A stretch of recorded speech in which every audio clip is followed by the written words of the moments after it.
Good morning, Horned Frog Nation. Well, they did it. 9-3 is still very much in play, and the owners of an actual Rose Bowl trophy came out on top tonight. That's right. You just saw it, the same as I did. The Frogs won 13-7 in Salt Lake City.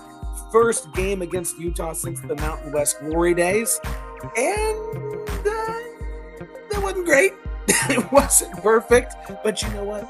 A win's a win, and I'd much rather be angry at a win than angry at a loss. And we're going to try and break it down for you here tonight. Welcome, one and all, to the inaugural episode of TCU Postgame Live with me, your host, Clint Foster. And here we are on the Biggest 12 channel, so I'm going to go ahead and throw that up there. Clint Foster of the Biggest 12. We are going to have a dedicated TCU channel as well, so keep your eyes open for that. But in the meantime, make sure you're subscribing to this channel while you're here. We do the Biggest 12 every single Tuesday night, talk all things Big 12, and have a pretty good time doing it. But welcome all of you Frog fans who are here up with me, bags under our eyes and stress on our heads following that TCU victory. Do subscribe to the channel, and please follow me on Twitter at Clint_Foster55. That's where I'm sharing most of my thoughts as they're happening throughout the game. And, of course, my personal YouTube channel at Clint Foster Comedy. I mean, come on. If you're watching the show tonight, you know where to find me. You know what's up. So, Frogs take it tonight. And here's the thing. Was it a gritty win? Absolutely, right? You love to see the Frogs pull one out point blank period, especially the way things have gone this year. Winning a game 13-7, anything but a foregone conclusion at this point. The defense easily put together its best game of the year. Absolutely loved everything I saw from Andy Avalos. That defense played out of its mind. As frustrating as it was that Bud Clark's first interception was effectively a long punt and lost us 40 yards. That it's great to see. It's great to see us forcing turnovers. Otherwise, that game was feeling very 2008-ish for a long time. All of you who are lifetime Frogs like me know exactly what I'm talking about. When the Frogs went up there in 2008 to Utah, defense played out of its mind. Offense pissed down its leg for 4 quarters, and Ross Evans missed 2 or 3 chip shot field goals. Frogs end up losing that game and the Mountain West Championship. Luckily, we came out on the right side of this one. And, of course, these weren't two teams competing for the conference title, unlike what ESPN would like us to believe. Relax, y'all. Hey, here we got some people joining in. Well, welcome to the chat. Welcome to the chat. And feel free to join in on the conversation. I dropped the StreamYard link in there for you. I want these to be call-in shows, right? I want us to be able to vibe with each other as we kind of break this game down together. There was a lot of the offense was a disaster. I mean, let's call a spade a spade. There was not a lot of good that we saw out of the offense. Savion Williams ran the ball well out of a revitalized Wild Frog. Who thought we'd see that again, right? Josh Hoover, not his best night. Not his best night at all. We turned over the ball in the red zone.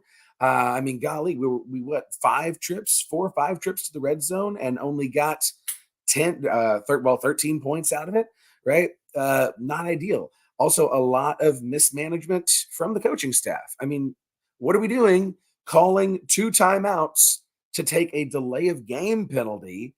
Come on. If you're going to want to try and draw the defense off on 4th and short with a hard count, great. Wonderful. Have a play sent in that you're prepared to call after they don't jump off sides, right? Or if you're not going to snap the ball when they do jump off sides, as they did earlier in the game. Just completely atrocious. A lot of that was happening. But again, better to be angry after a win than angry after a loss. Another thing, I'm just very free flow right here, just off the dome. As far as the offense is concerned, I've got some qualms about Cam Cook, to be honest with you. These are kids. They're getting paid now, but I don't like to talk poorly about kids, but it's not so much derogatory towards Cam Cook versus I just feel like Trent Battle and Jeremy Payne have done more to earn more snaps, right? You put Trent Battle into the game, you put Jeremy Payne into the game. They've been difference makers in the run game, a run game that we desperately need in this TCU offense that has been desperately lacking and that Cam Cook just hasn't been able to deliver. So I think that's something that moving forward, I mean, people have been talking about Jeremy Payne for weeks at this point. I would love to see a lot more snaps for those other two guys at running back who, for some unknown reason, are consistently listed at third or fourth on the depth chart. What's that all about? I mean, I'm obviously, we're not at all of these great practices that are occurring.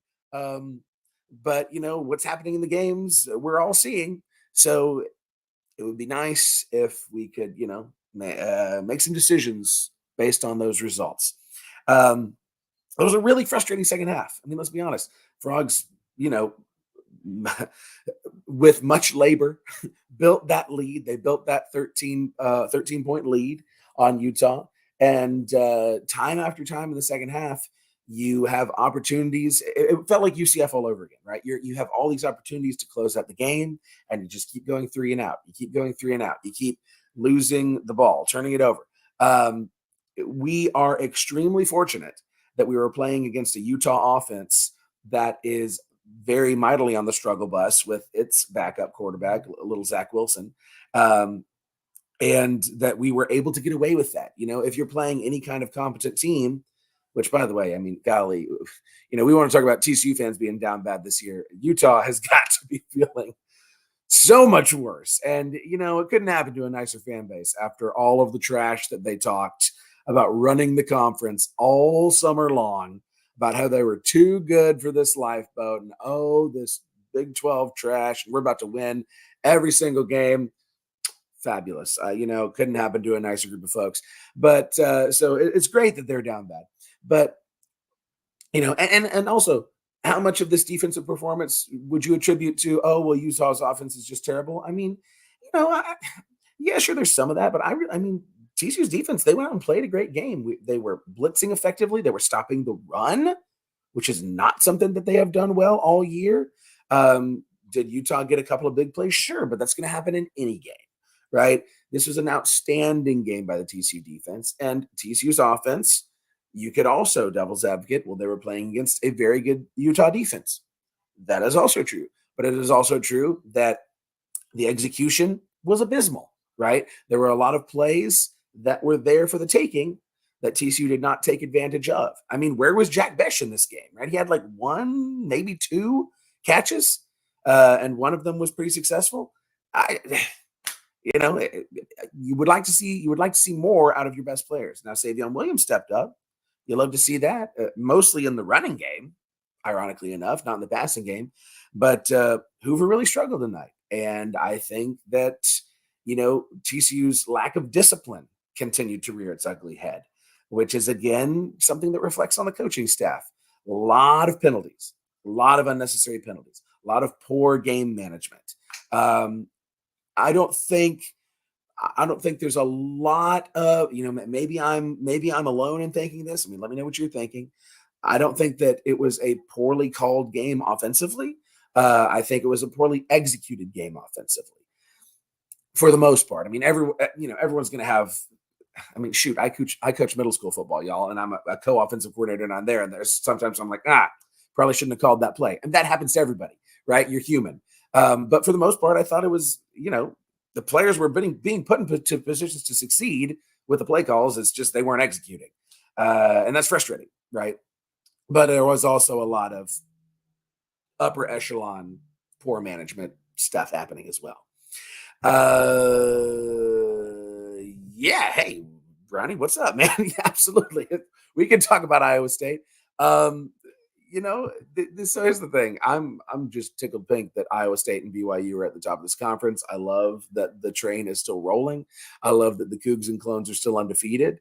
It's absurd to me that these ESPN broadcasters have apparently not watched a single Big 12 game or looked at the standings since they're sitting here saying like, 3-2 TCU, or they are in the conference title hunt. Relax, bro. I mean, you don't have to gas me up like that. I have eyeballs. Okay. I know, unlike you, what's happening in this conference, right? We got 2 undefeated teams. We got 4 teams that have 1 loss in conference. I'm kind of thinking we need a lot of things to happen. We might need a little bit of help to be in the conference title race. Let's pump the brakes just a little bit there. Man, I feel like this happens so frequently. This broadcasting crew was something else. Then of course, you can look back at my Twitter for all of my thoughts in the moment on that sort of things. Yes, SECPN. Yes, yeah, that's the only thing that they're interested in. You're totally right, Brownie. Well, okay, yes, I guess Zoom Play agrees with them. TCU still has a chance to reach Arlington. I mean, yeah, mathematically, I guess, right? We could win out, and BYU and Iowa State could lose all of the rest of their games, and then yeah, sure, we can make it to Arlington. I don't think so. I mean, we still got to beat Tech next week, for God's sake.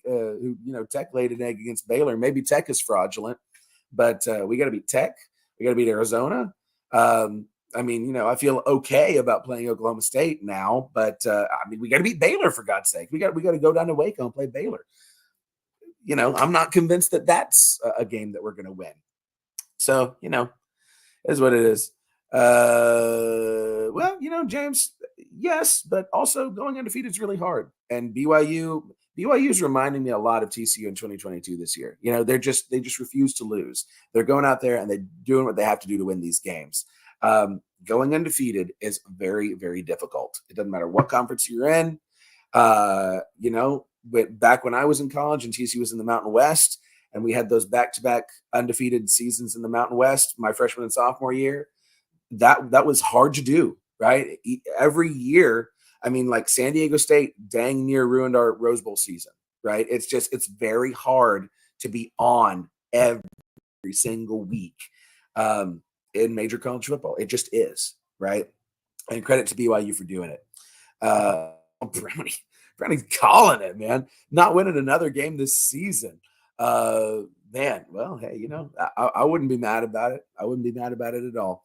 Of course, this is TCU Postgame Live, though, so I'm gonna, I want to continue to talk about the Frogs.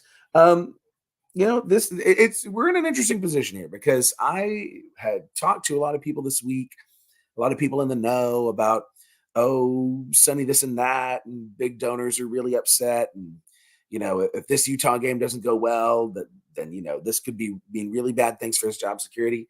There you go. You got to win, right? And this is massive. I was seeing on Twitter, actually, I think it was Jamie Plunkett. Shout out Jamie Plunkett. Was talking about how they could hear the team celebrating in the locker room, like from the press box or from the press area. And like this was a big one for them. Yes, it was. All of these players knew what was on the line with this game, and credit to them. They went out there and they got the win. That's exactly what they had to do, and they did it. Glenn survived Big 12 after. Yeah, not my first rodeo with it. You got to remember, we started out this season at 9:30 at night against Stanford. Okay. So, both the Frogs and the powers that be in scheduling are trying to murder me. And maybe they'll succeed. We'll have to wait and see. And again, you people got to remember, I came up during the WAC in Conference USA and Mountain West. Like I'm no stranger to a Thursday night or a late Saturday night situation. Is what it is. I can see you guys going 6. And I said this actually. I didn't say it on a show, I don't believe, but I definitely said it to several of my friends after. Okay, what game came after UCF? The second game that we lost. It's too late. Well, anyway, after that second loss, after SMU, I was like, I feel like we are going to fart around, go 6-6, and it's going to be a miserable year, but it's going to be enough to keep Sonny around for another year. And I was sitting there after that SMU game, just really in my feelings. And I was like, I just don't know that that's the right decision. I don't know that that's the solution. Because with as high of expectations and as much talent on this team, is 6-6 something that you're happy with? I think I've kind of changed my tune on that. I think as bad as things have gotten, which is weird to say, like you've done so bad now that 6-6 makes it feel like, hey, you turned this thing around. You salvaged this season when it could have been 3-9, right? So I think now, if TCU finishes the year 7-5 now, I'm on cloud nine, honestly, because that tells me, man, you buckled down, you figured out what was not working, and you fixed it, right? That's huge. Um, so yeah, I mean that would be great. I can see a world, and I mean, hell, at this getting back to a bowl game at this point feels like a massive victory, right? I would love that. I would love that. And there is a pathway. I mean, if the Frogs defense continues to play at this level and the offense can rediscover its mojo that it's had for pretty much every game this season, SMU notwithstanding, and Houston notwithstanding, then yeah, maybe 7-5 is attainable. Maybe this is a season that we've kind of salvaged. I would be happy with that, and I wouldn't be, all things considered, if we finish the year 7-5, I would say that we'd be foolish not to keep Sonny around another year, right? Because then again, you've righted the ship, and that's good. And we did a lot to right the ship tonight, getting a tough win against Utah. Trying to think if there's anybody I haven't shouted out yet that I should shout out. I mean, I do think that the offensive line had flashes tonight, which is better than they have in the past, right? That there've been certain games where they've been exclusively stinky, but it's really the defense that I'm the most hyped by. Absolutely thrilled with the effort of the defense, and Abe Kamara and Channing Canada and oh my gosh, Johnny Hodges had a great game. Shouts out to all of those guys. Okay, yeah, Brownie, this is a good question. So is that Savion Williams direct snap with Hoover and the Twins running back shotgun new? This year, yes. Now, TCU used to run what they call the Wild Frog a lot, like a lot, where they would put athletic wide receiver or their power back there in that Wildcat look. So this is a thing that is kind of, it's one of those things that like TCU did really, really effectively in like 2007, 2008, when the Wildcat was first jumping back onto the scene. And then we like leaned on it way too heavily, way too long, when people were like, yes, we know what you're doing out of this formation. Everyone in America has done this. And there was the famous moment in, what was that, the 2019 SMU game that we lost, where we had our power back throw a pass out of Wild Frog on 4th and 1. And we're like, it's never getting any worse than this. This is the low point of my life. So yes, the Wild Frog is back. And, Savion looks pretty daggum good running it. I will say that. He looks pretty daggum good running it. And I do like having the quarterback next to him, because even though clearly it confused the ESPN broadcasters, maybe there's a little confusion on the defense as well, right? If they're not paying close enough attention. Oh, Hoover's shaded over the guard instead of over the center. This is going to be a direct snap to Savion. But yeah, it worked.